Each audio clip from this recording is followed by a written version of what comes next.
Imagine um menino ágil, elétrico, sempre inquieto, correndo entre fileiras de pé de tomate sob o sol forte do interior de Goiás, colhendo fruto atrás de fruto para ajudar a colocar comida na mesa de uma família com 8 irmãos.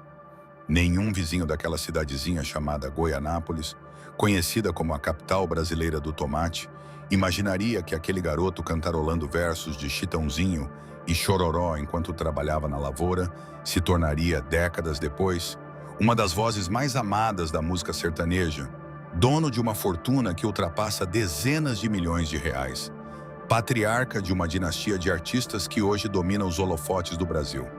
Esse menino se chamava Emival Eterno da Costa.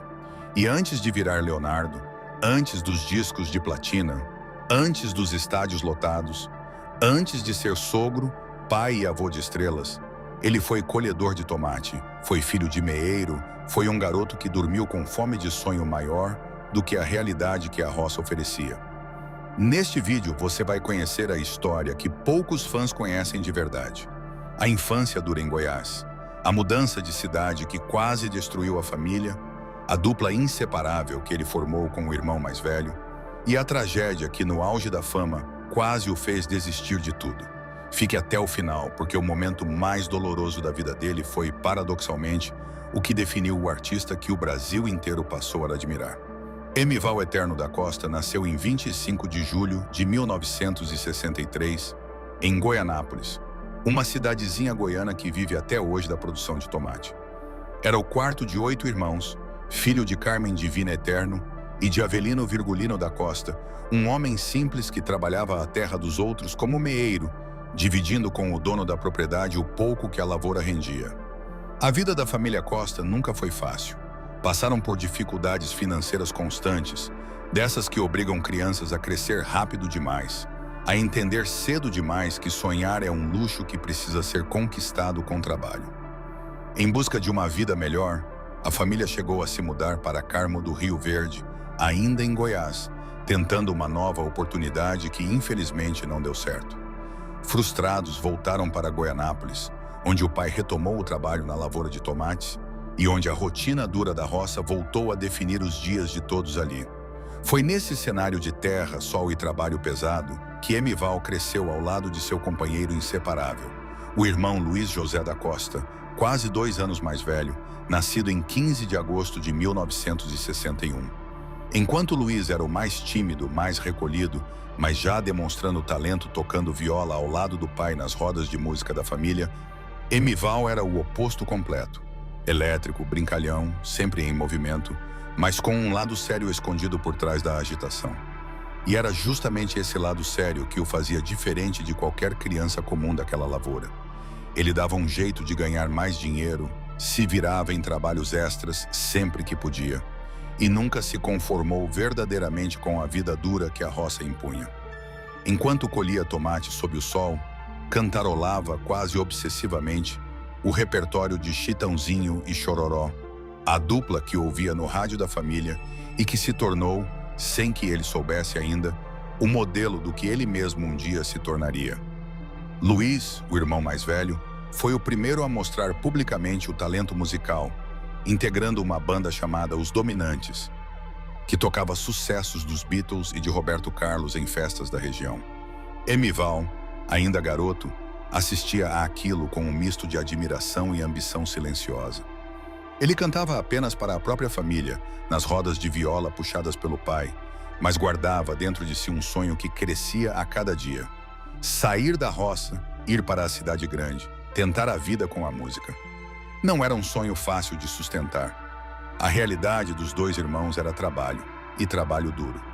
Depois de muito ensaiar juntos, depois de amadurecer aquela cumplicidade musical que só existe entre quem cresce dividindo o mesmo quarto, a mesma fome, o mesmo sonho, Emival e Luiz tomaram uma decisão que mudaria completamente o rumo da família: deixar Goianápolis para trás e se mudar para Goiânia. A cidade grande, porém, não recebeu os 2 irmãos de braços abertos. Arrumar emprego não foi fácil e a vida em Goiânia continuou sendo uma luta diária. Emival conseguiu trabalho em uma farmácia, enquanto Luiz se empregou em um mercado local. Durante o dia, os 2 cumpriam suas jornadas de trabalho comum, anônimo, cansativo. Mas à noite, e nos raros momentos de folga, eles se apresentavam em pequenos eventos, ensaiavam sem parar, tentando transformar aquele sonho de infância, nascido entre pés de tomate, em algo real, palpável, que pudesse finalmente tirar a família da pobreza que os acompanhava desde sempre. Foi nesse período de luta silenciosa, sem holofotes, sem contrato, sem garantia nenhuma de sucesso, que os dois decidiram assumir nomes artísticos. Luiz José da Costa se tornaria Leandro e Emival Eterno da Costa se tornaria Leonardo. Nascia ali, em 1981, a dupla que mudaria a história da música sertaneja brasileira. Os primeiros anos da dupla Leandro e Leonardo foram exatamente o que se esperaria de dois irmãos vindos da roça, sem contatos na indústria fonográfica, sem dinheiro, sem apadrinhamento algum. Portas fechadas, uma atrás da outra. Tocavam em festas pequenas, em bares, em eventos que muitas vezes mal pagavam o suficiente para cobrir a viagem. Mas havia algo diferente na voz rouca e sentimental de Leonardo, algo que conectava imediatamente com o público mais humilde, com quem também vivia a realidade dura do interior brasileiro. Aos poucos, cidade após cidade, show após show, o nome da dupla começou a circular, e o que veio a seguir foi um dos fenômenos mais impressionantes da música popular brasileira. Em pouco mais de uma década, Leandro e Leonardo se tornaram uma das duplas que mais venderam discos na história do país, ultrapassando a marca de 20 milhões de cópias vendidas. A TV Globo os contratou para um programa especial semanal.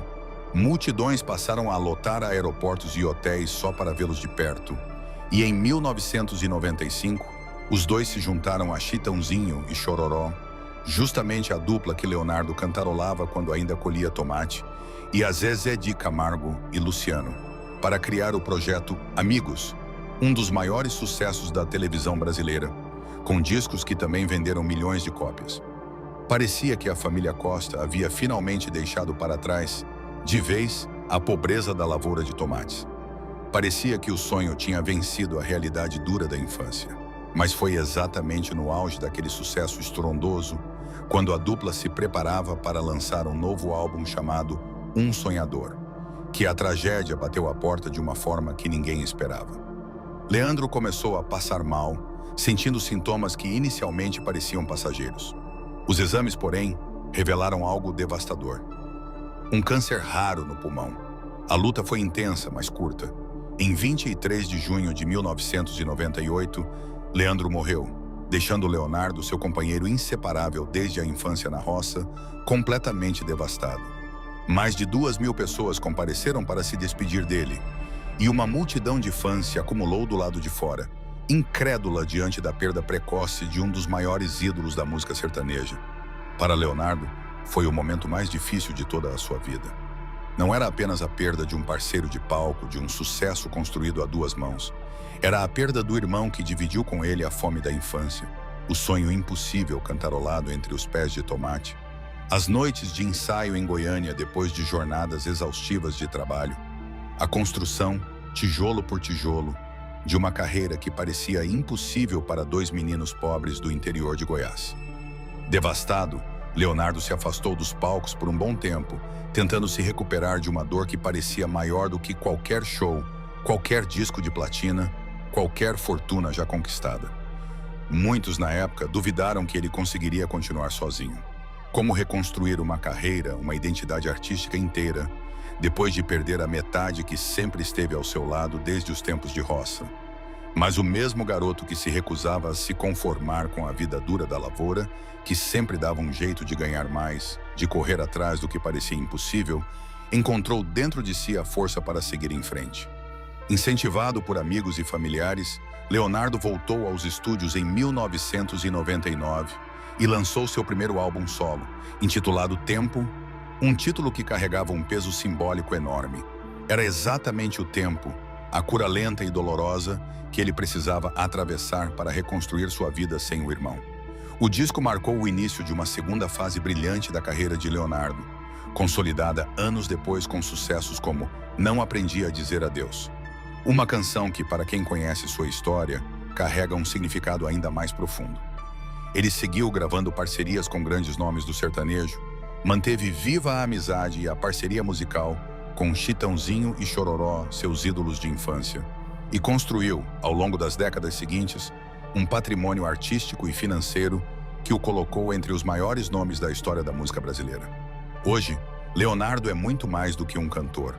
É patriarca de uma verdadeira dinastia artística. É pai de 6 filhos, entre eles cantores e atores que hoje também brilham nos holofotes nacionais. É avô presente e continua, mesmo depois de tudo o que viveu, com o jeito simples e interiorano de quem nunca esqueceu de onde veio. E é impossível não pensar: quantas pessoas, diante da pobreza de uma lavoura de tomate, da perda de um irmão no auge do sucesso, teriam desistido no meio do caminho? Quantas teriam deixado aquele sonho cantarolado entre pés de tomate morrer para sempre junto com Leandro? Leonardo escolheu, mesmo destroçado, continuar cantando. Se essa história te emocionou, se você já ouvia as músicas de Leandro e Leonardo sem imaginar tudo o que existia por trás delas, deixe nos comentários qual parte dessa trajetória mais tocou seu coração. Se você chegou até aqui, já sabe que essas histórias não nascem prontas. Elas são garimpadas com cuidado. E o mínimo que você pode fazer para nos ajudar a continuar trazendo biografias como essa é deixar seu like, se inscrever no canal e ativar o sininho, porque a próxima história pode ser tão emocionante quanto essa. Obrigado por assistir até aqui e até o próximo vídeo.